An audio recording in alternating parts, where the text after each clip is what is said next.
Dear students, मैं हूं doctor Shashi Chawla, associate professor home science, मेरा गर्ल्स कॉलेज उदयपुर। हम जिस चैप्टर पे बात कर रहे थे वो था प्रसव यानी कि डिलीवरी के बारे में हम बात कर रहे थे। अभी तक जो आपको बताया है वो आपको बताया था डिलीवरी क्या होता है और उसका जो प्रसव प्रक्रिया की जो स्टडी है, अध्ययन है, वो किन बेसिस पर होता है। तो उसमें 3 सब हेड्स आपको बताए थे। पहला था प्रसव पीड़ा के कारण, जिसका हम विस्तार से चर्चा कर चुके हैं। दूसरा था प्रसव की अवस्थाएं, इसके बारे में भी हम विस्तार से चर्चा कर चुके हैं, डिस्कशन हो चुका है। फिर है प्रसव के प्रकार। तो आज हम बात करेंगे प्रसव के प्रकार यानी कि टाइप ऑफ डिलीवरी। तो इससे पहले जो इसकी स्टेजेस हैं और कारण हैं वो आप अपनी नोटबुक में लिख करके उसको लर्न कर लीजिए, फिर आपके इसमें टेस्ट भी डाला जाएगा। तो प्रसव के प्रकार की बात करें कि डिलीवरी जो है कितने प्रकार की होती है, तो सामान्यतः जो प्रसव है, डिलीवरी है, वो 3 प्रकार की होती है।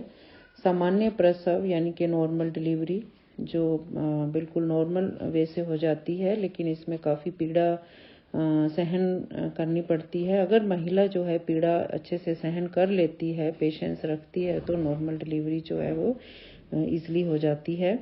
और अगर पेशेंस खो देती है तो फिर दूसरी डिलीवरी के चांसेस भी हो सकते हैं। लेकिन अगर किसी तरह से पीड़ा अनुभव नहीं होती या कुछ और रीजंस या कॉम्प्लिकेशंस होते हैं तो नॉर्मल डिलीवरी से जो है वंचित रहना पड़ता है और फिर अदर डिलीवरीज जो हैं वो की जा सकती हैं।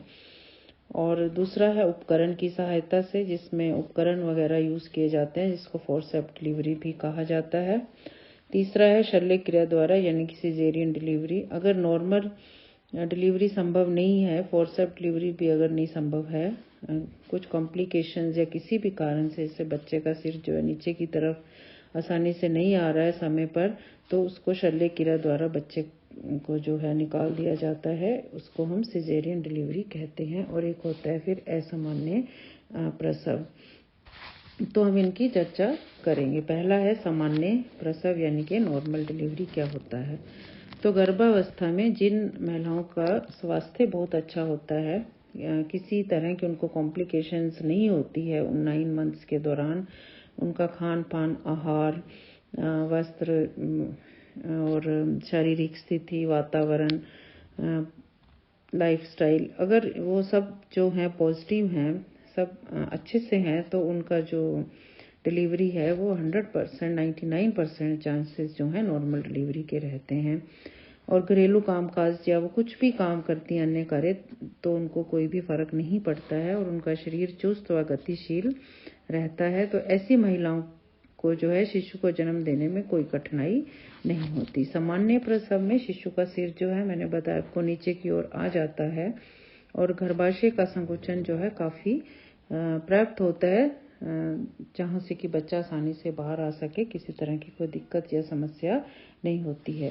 साथ ही योनि यानी कि वेजाइना, ग्रीवा यानी कि सर्विक्स इत्यादि जो है काफ़ी फैल जाते हैं, विस्तारित हो जाते हैं और शिशु का जन्म जो है बहुत ही आसानी से हो जाता है। अगर ये सारी बातें उस गर्भावस्था जो स्त्री है उसके फेवर में होती हैं तो 100% नॉर्मल डिलीवरी के चांसेस होते हैं, तो उसको हम सामान्य प्रसव कहते हैं। यानी कि सारी स्थितियां जो हैं उसके अनुकूल होती हैं, कुछ भी प्रतिकूल या उसके अगेंस्ट नहीं होता है।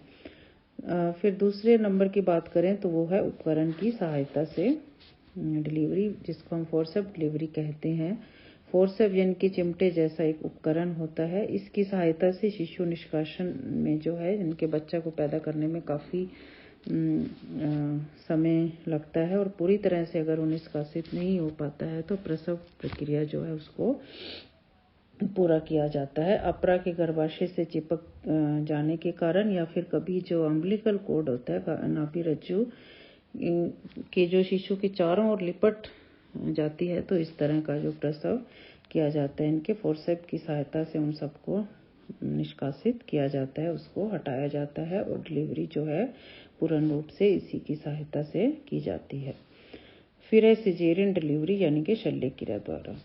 अगर शिशु की स्थिति आड़ी होती है, बैठी हुई होती है, इनके सिर जो है नीचे की तरफ ना करके सिर ऊपर की तरफ होता है, या लेटी हुई, आड़ी हुई, ब्लीच पोजीशन, ट्रांसवर्स अवस्था होती है, तो उस केस में सिजेरियन डिलीवरी की जाती है। इसमें क्या है, महिला को पेन्स वगैरह जो है नहीं होती हैं और उसमें थैली फट जाती है जिसमें से जो है स्त्राव होने लगता है लिक्विड का। तो इस तरह के केसेस में जो है तुरंत महिला को हॉस्पिटल ले जाना चाहिए और डॉक्टर को जो भी उचित लगता है वो उनके अनुसार करवाना चाहिए। जुड़वा या अधिक शिशु अगर एक साथ होते हैं तो भी सिजेरियन डिलीवरी की जाती है अधिकांश तौर पर। गर्भवती महिला को ट्यूमर हो या किसी अन्य गंभीर से वो पीड़ित है तो उनकी रक्षा के लिए भी ये ऑपरेशन जो है किया जाता है। तो ये था सामान्य प्रसव और उसके 3 प्रकार हैं आपको जो बताए हैं। नॉर्मल है और फोर्सेप्स डिलीवरी है ये और सिजेरियन। फिर है असामान्य प्रसव यानी कि एबनॉर्मल डिलीवरी क्या होता है, वो था नॉर्मल डिलीवरी। तो गर्भवती महिला को अगर किसी रोग से वो पीड़ित है, किसी तरह का उसको ट्यूमर है, कैंसर है, हार्ट डिजीज है या योनि में कोई विकार है, कोई भी गंभीर स्थिति है, तो जब इस तरह इन कारणों से अगर शिशु में विकार उत्पन्न होता है और शिशु का सिर फंस जाता है या उसकी गर्दन में घुमाव आ जाता है या अंडवाहिनी में कोई गर्भ स्थापित होने की दशा हो जाती है, तो कुछ भी प्रतिकूल सिचुएशन, प्रतिकूल स्थिति अगर उत्पन्न होती है तो उसको असामान्य प्रसव कहा जाता है, यानी कि नॉर्मल वो नहीं गिना जाता है। तो ऐसी स्थिति में 2 या 3 डॉक्टर जो विशेष उसके स्पेशलिस्ट होते हैं विशेष परिस्थितियों में ऑपरेशन करते हैं और उसकी डिलीवरी करवाते हैं। और गर्भवती महिला और बच्चे दोनों पर विशेष ध्यान दिया जाता है ताकि उनका स्वास्थ्य उत्तम रहे। तो अभी जो हमने बात की वो हमने ये बात की है कि डिलीवरी कितने प्रकार की होती है, यानी कि प्रसव के प्रकार, इसके बारे में हम चर्चा कर चुके हैं। अब नेक्स्ट जो होगा वो होगा शिशु का आगमन, यानी कि arrival of new born baby. Thank you.